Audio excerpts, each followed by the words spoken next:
Unexplainable happenings are seemingly never-ending all across the globe. Today, more subscribers sent in what they claim to be true, creepy experiences that they just cannot explain. If you have a story you would like to share in a future video, whether it's a story that you can't explain or something different, be sure to submit it at swampdweller.net or the email you can find in the description down below. I would love to share your story with everyone here in the swamp. It's stories like yours that help this channel keep going. Anyways, without any further ado, let's get into these creepy stories that just can't seem to be explained.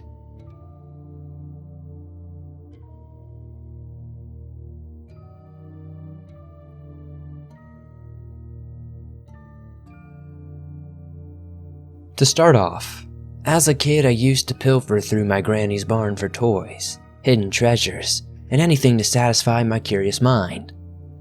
On one of those excursions I found a Sting doll. If you're not aware who Sting is, Sting was a wrestler back in the day. That said, that's not the point of the story. For a long time, nothing about the doll really creeped me out. It was just a cool looking doll that I used as a giant that I stepped on my G.I. Joes with. I don't exactly remember when it happened, but one night I had an unprompted dream about the doll. In the dream, the doll flung itself from a container where my other toys were and walked in a strange fashion. Kind of like when you tie strings to your doll and use it as a makeshift puppet, but the movement was off and way exaggerated. It made its way toward me, shifting from one leg to another. It was terrifying. I ended up breaking the doll because of my fear of it. Another weird story from when I was in Florida, actually younger than from the story above. I had begged my dad for one of those porcelain jester dolls because I've always loved creepy things. It sat in my room for the longest time, upon my windowsill. But one day something strange happened.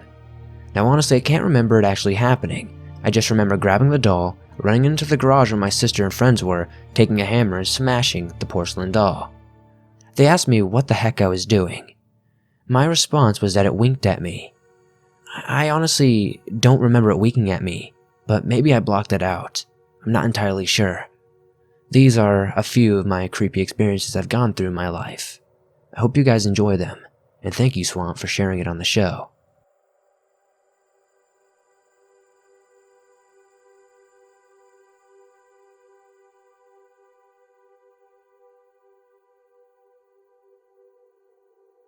This story starts back in my youth when I was about 8 or 9 years old.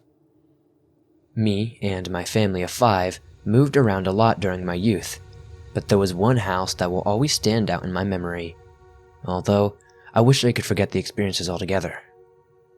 A little background on myself for the story. I was always afraid of the dark growing up, so much so that I remember sleeping every night with my head completely covered by my covers just to make me feel safer. I also had one older brother, we'll call him Ben, who got off on torturing me every day until he finally moved out of my parents' home. So we moved into this house around the year 2005. The house was built around the turn of the century. If I had to guess, either the late 1910s or early 20s.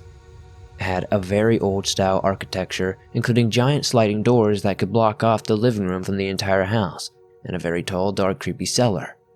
There was a door to the cellar in the main hallway of the house that was locked from the outside with one of those heavy-duty master locks that you usually see on the outside of storage lockers. The stairs leading down to the cellar were in very poor shape, as well with all of them being different distances from each other, and some to an odd angle that made walking down them very sketchy, and nearly impossible in the dark. There was only one light in the cellar, the old kind you have to pull a string to turn on. In the very center of the room, I was always afraid of that room. I was never completely sure as to why. It just creeped me out and I avoided going down there at all costs even when I was asked to help my parents put furniture down there. My first experience in the house was on a school night that seemed just like any other night. I was sitting on the bar in my kitchen doing my homework when I heard my dad clearly call my name and ask me to come help him with something. It sounded like he was calling me from down in the basement. I walked over to the door, and it was open, but the lights were not on, so all I could see were a few steps down, and then nothing but pure darkness. Something about it just didn't feel right to me. Like an ominous feeling of dread just told me not to dare to step into that cellar. I instead ran upstairs to my parents' room and found my mother. I immediately told her about what I heard and asked why Dad would be in the basement without the lights. Her response was that I was just hearing things because my dad was a truck driver and Dad had already left for work about an hour ago. She went to check the cellar, but when we got down there, it was shut and locked from the outside. I suppose I just told myself at the time that it was probably just my brother trying to scare me. But then again, his voice sounds nothing like my dad, as my dad has a very distinct loud voice that I could pick out in the crowd a mile away. Also, the only key to the basement was always in my dad's wallet. I tried just to forget all about it though, thinking it had to be my brother, because that's the only logical reason I could have seen and heard at the time. I remember nights when I, both my brothers, and my mother were in the living room watching TV with those giant sliding glass doors shut to keep the room warm. After around 8 o'clock at night, we would always hear what sounded like footsteps coming from above us, but only when the sliding glass doors were completely closed. Mind you, the room above the living room was my bedroom. My mom would always say, "Oh, it's just a really old house, it just creaks and groans, it's nothing." But we've always lived in old houses and I know what creaks and groans sound like, and this was not that. Every night that I went to sleep in that house, I usually always had nightmares, and I had to fall asleep with my TV on just so I wouldn't be in the darkness. Also, it was on one of those old tube TVs with a glass screen. Those TVs were not like the new ones that have a shut-off feature that turns the TV on after no activity for a few hours. It would just stay on all night until you turn it off by pressing the power button on the TV itself. The second experience that happened was 1 week after the first. I woke up one night and my TV was lit up with just a white static screen that illuminated my whole room. I thought I heard something that sounded like a whisper coming from the corner of my room, but it also sounded like it was above me. Then, all of a sudden, as I looked to the spot, I saw what appeared to be a black shadow the size of a basketball in the top corner of my room. Then, all of a sudden, my TV clicked off seemingly all by itself. Then the next thing I hear is a much louder whisper that clearly sounded like my name. Reese. I immediately screamed, and next thing I know my mom runs into the room, turns the lights on, and it's as if the present just disappears. I tried to tell her what happened, through the tears and hysteria. After listening to my story, she told me not to worry and that it was just a nightmare, although there was a little quiver in her voice at this point, and I could tell she probably knew I wasn't dreaming this, and just didn't know what else to tell me. The third and most terrifying experience happened about a month or so after the second. I had just fallen asleep when I was suddenly woken up. As I just lay there, I felt as though I was being watched, though I didn't know by what. Then, all of a sudden, I jerked my head to look towards my door, and not 1 second after I do, the door slams open. Standing in the doorway is a figure like you would see in a horror movie.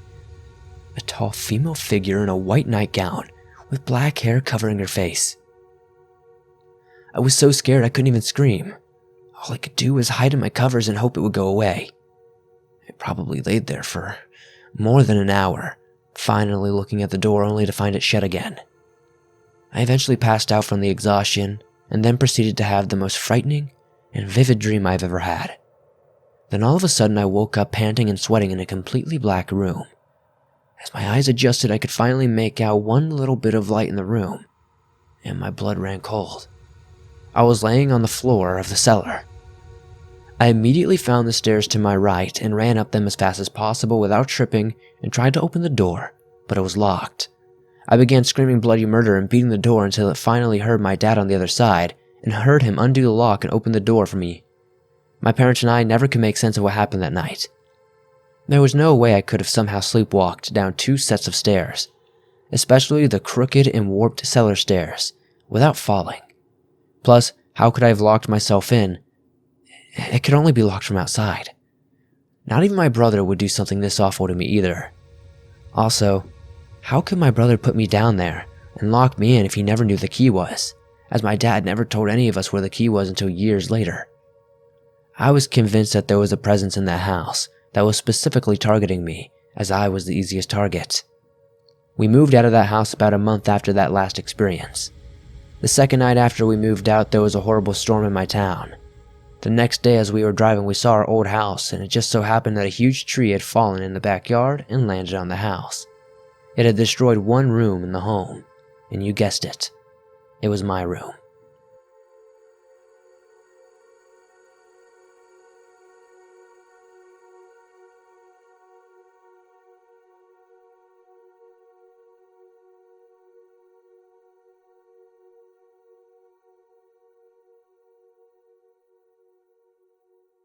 Here's an experience that happened to a friend of mine, his son, and to myself. I am not sure if this was a paranormal encounter, a time slip, or if all three of us just imagined it. Back in the day, there used to be an old mine that overlooked the city on the west side of Las Vegas. Lots of people used to use that spot for hiking and a kickback, and look out towards the city on cool nights. One night, all three of us decided to go explore it and hike the backside of the mountain/mine. It took us a short amount of time to reach the entrance to it, where we would venture into the inside of the mine. As we were walking in, we noticed that there were three young girls between 18 to 20-ish years of age standing in a semicircle around a small campfire they had built. We had to walk right past them about 6 feet away to go deeper into the mine. And as we did, all three of us greeted them and said, "Hello." Neither of the three girls replied. Instead, they just stared at the fire, standing motionless just like they were when we first saw them. We just ignored this and kept walking. As we went deeper in, we reached a small bend, and as we turned, almost immediately, we heard two female voices scream loudly for help. It sounded like they said, "Help us! Help us, please!" My friend and I looked at each other and immediately ran towards the girls, worried that they were being attacked. His son was close behind us.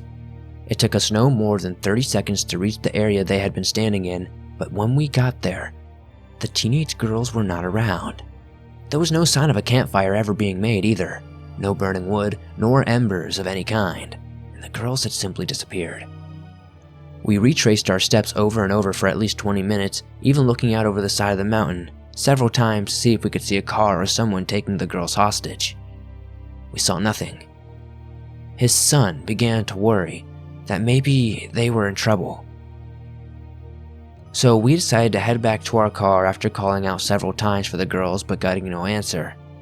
Since there was no phone reception where we were, we decided to call the cops as soon as we got back to our car. As we were leaving, my friend looked back and saw a campfire burning and the three girls standing around it in the same exact spot we were just 5 minutes before, still motionless and expressionless as they were when we first saw them. Like I said before, this area was a very cool hangout spot before the homeless took it over and the city decided to block all entrances to the mine. Before the area became overpopulated with new homes, some groups would use it to make cat sacrifices and teenage kids would use it as a makeout spot and tag the place. We would often find burnt cat carcasses. People would often be reported as missing around the area, and some dead bodies had also been found there. It's a place full of crazy and dark, sad history. I'm not sure what we saw that day, but if anybody has an idea, I'd love to know.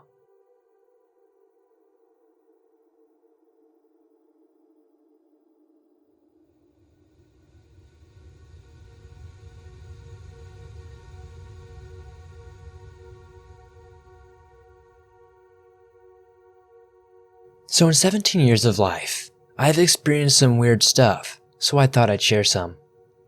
My first real weird experience was when I was 10 or 11. My old house had a glass conservatory, so on occasion, we would have birds that would fly into the glass. This was nothing out of the ordinary. One summer I had started reading a really good book series, and because of the terrible weather where I lived, I would stay inside and read. The book series had witches and paranormal stuff in it, and at the time, I was almost convinced I had some magical powers, which I obviously don't. One night, a bird hit my window. When I looked outside to see if it was dead, it wasn't, so I didn't think much of it. But for the next 3 days, things would bang against my window. As a side note, My room was in the back of the house, and we lived in a housing estate full of old people, so there were no vandals really.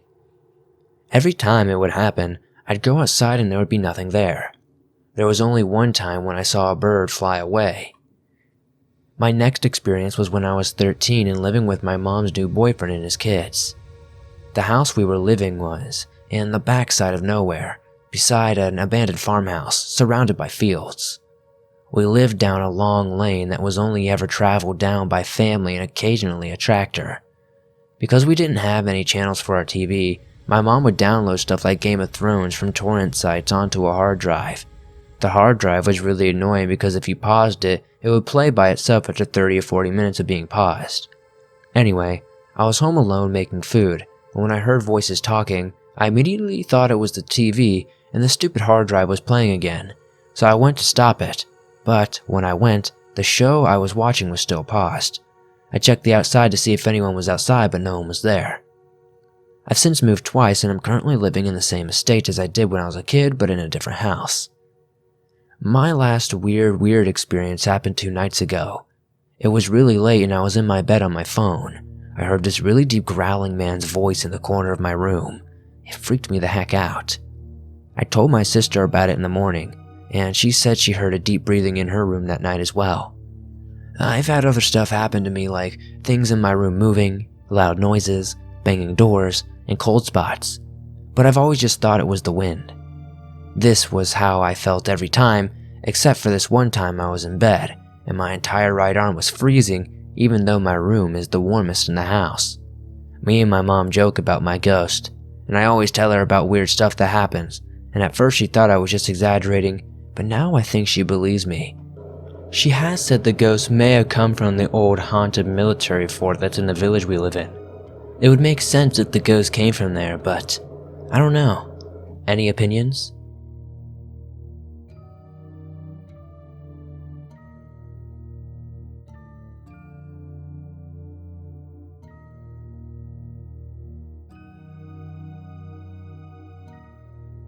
So, first of all, I would like to start this off with, in my family, it is not a rare occurrence for you to have something strange or paranormal happen to you. Almost everyone in my family has had something happen to them. In fact, my godmother can see ghosts apparently. This may seem far-fetched, but I can assure you it is probably true. She even had a friend when she was a toddler. Her name is Serena.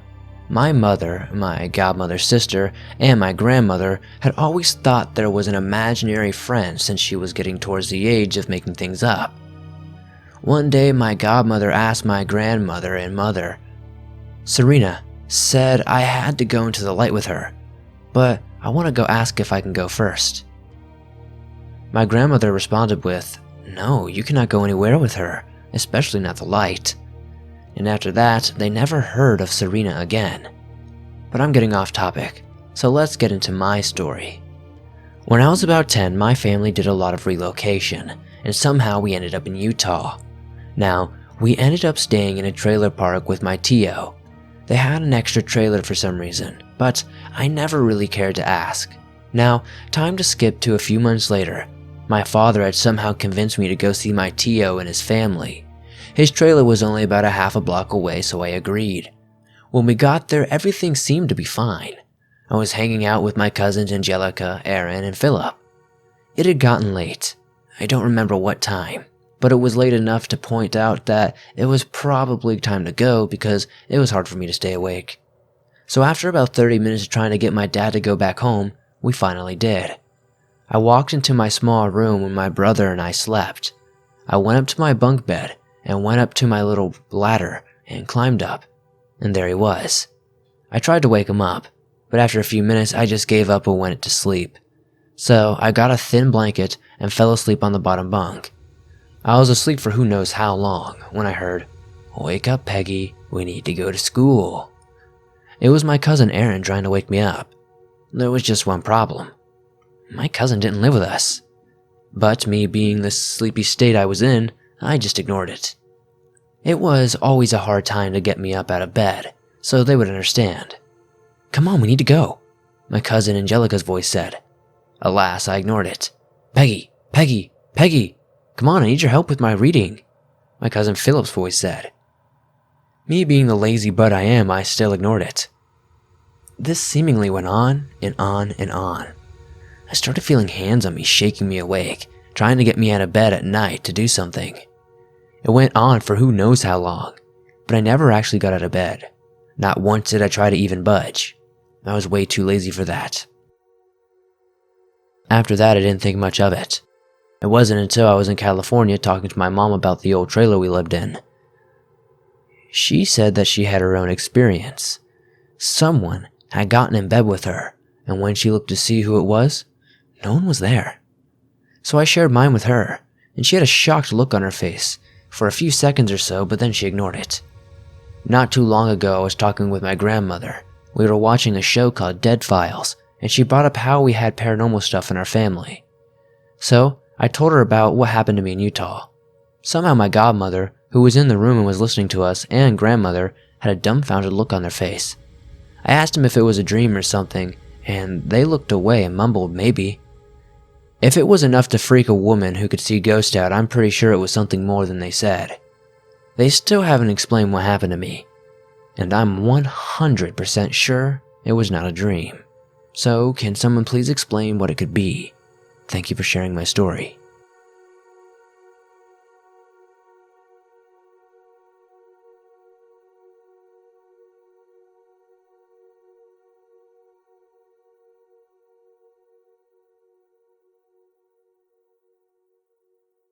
This happened when I was about 4 or 5 years old.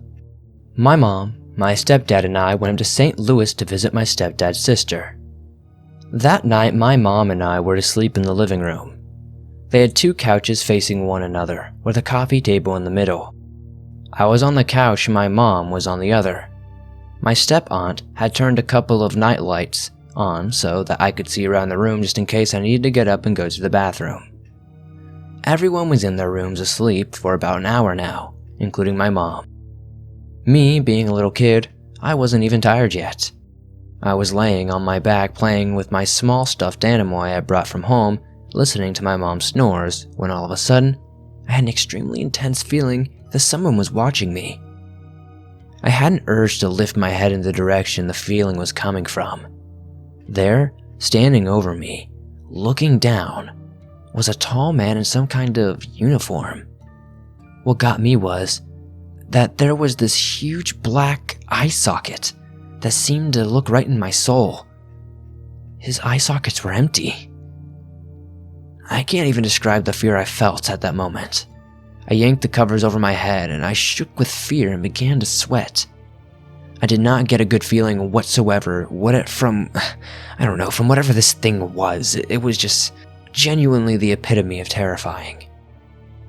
I finally slowly looked out from my covers and he was gone.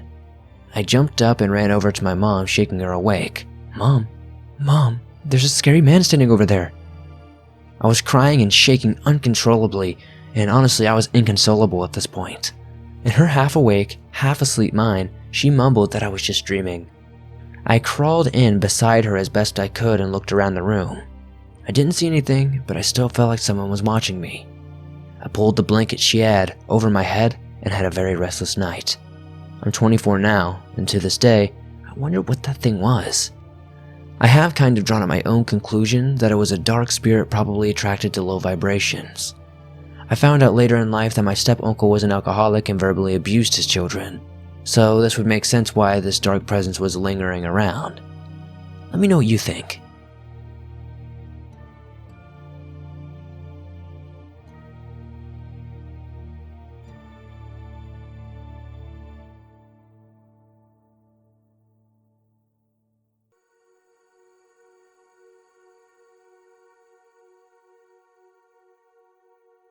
When I was younger, my father would share stories of how he used to practice witchcraft. He shared these stories both to open my mind to various types of religions and their practices, but more importantly, to warn me about the dangers of some practices if abused or used incorrectly. As a kid, I could only imagine myself being like Sarah from The Craft or the sisters from Practical Magic. Our family lived out in the middle of nowhere, and our home was quite haunted, at least in my opinion. It was a common and everyday occurrence to see ghosts or hear disembodied voices throughout our home. This wasn't the case for all of our family members, but a majority of us saw or experienced things regularly, myself included.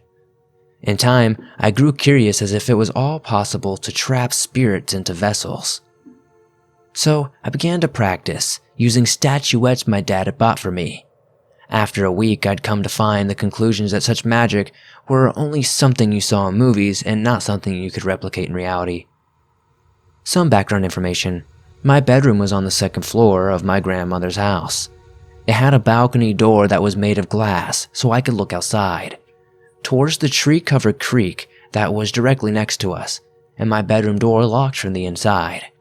Every night I locked the door like it was my religion, as I was afraid of something making its way inside my room. Ghosts were my biggest worry, but there were other things that concerned me as well, such as demons and things of the like. I'd long since given up the idea of trapping spirits within vessels when I noticed one of my statuettes had moved on its own. At first, I thought maybe my sister managed to get in and was playing tricks on me, so before I went to bed that night, I turned it towards the wall, away from me.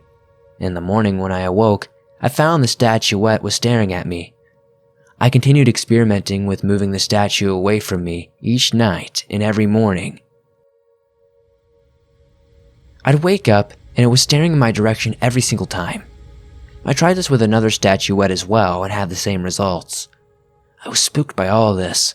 I eventually threw them in my dresser, under a bunch of junk, in hopes I wouldn't see them anymore. A few days passed and things seemed normal again, and I was standing between my bed and a vanity. I was brushing my hair, when it felt like something was pushing onto my knees. It felt like I was gonna fall against my bed. I tried fighting against whatever this thing was, and even tried screaming at one point, but it felt like it was no use. I felt something holding my arms and legs down, slowly choking the life out of me. In what felt like had been hours, but may have just been a minute, it finally stopped. I'm not sure how I managed to gather the courage to go back into my bedroom, but I eventually did. Night came, and after my family finished having dinner, I decided I wanted to spend time alone in my room. As I walked upstairs to my door, this feeling came over me that I had to go to the balcony door and look outside. When I looked out, my eyes glanced down to the fence that separated us from the creek, and standing there was this small boy with pitch black eyes staring at me with such intensity. Fear overtook me, but no matter how much I wanted to, I couldn't look away. The boy's mouth opened, and all I could hear was this high-pitched screaming. I ran out of my room and halfway down the stairs before I collapsed and began sobbing uncontrollably. This incident made me stop messing with ghosts from that moment forward. It didn't, however, stop me from trying to find out what that thing was. The only info I could find was maybe it was a black-eyed kid and potentially a demon, but I'm not sure. Hopefully someone listening to this show will be able to comment down below and let me know. And thank you, Swamp, for sharing my experience. It really did scare me.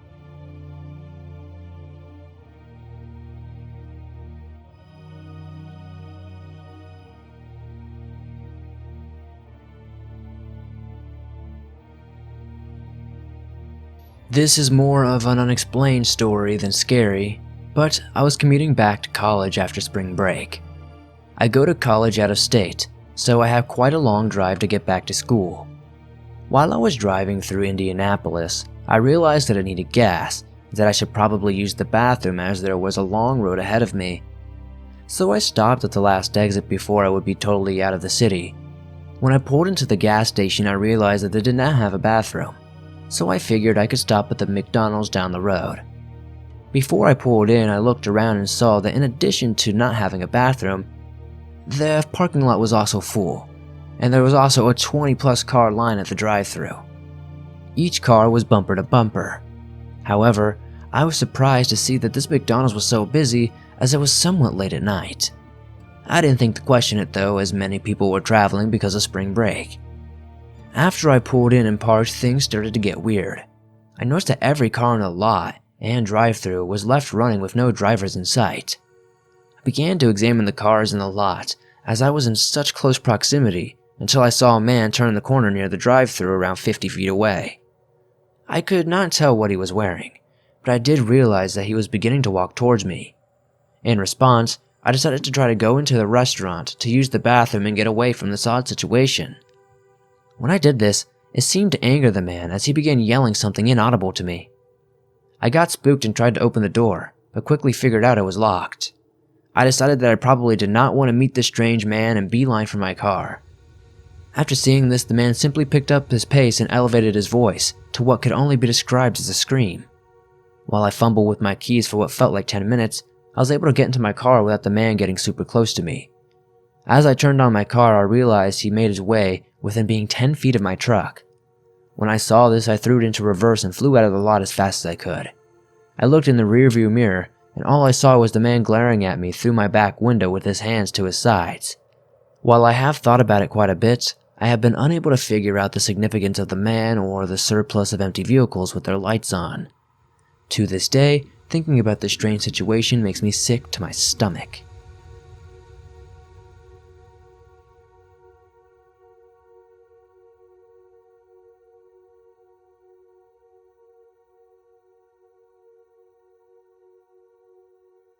Thanks for listening to these creepy, allegedly true, unexplained stories. Honestly, these were some really creepy ones. And that last one, wow. What would you do if you came to a gas station with a ton of cars around it, with the lights on and the engines running, but no one was in sight? Very creepy stuff. If you enjoyed these stories, please hit that like button, as it helps me out a ton. If you're new to the channel, why not join the swamp? Hit subscribe and turn on notifications to never miss a new video. I upload them almost every single day on all things natural and supernatural. If you have a story you would like to share in a future video, be sure to do so by submitting it at swampdweller.net or the email you can find in the description down below. I'd love to share your story. If you haven't noticed yet, we recently got the membership option on the channel. If you want to become a member and get exclusive perks to the Swamp Dweller channel, like exclusive emotes, early access to new videos, etc., be sure to hit that join option to see more. Thanks as always, guys, for supporting the swamp. We're growing at a good rate as always, and the swamps continue to expand. I'll see you guys soon with another creepy video.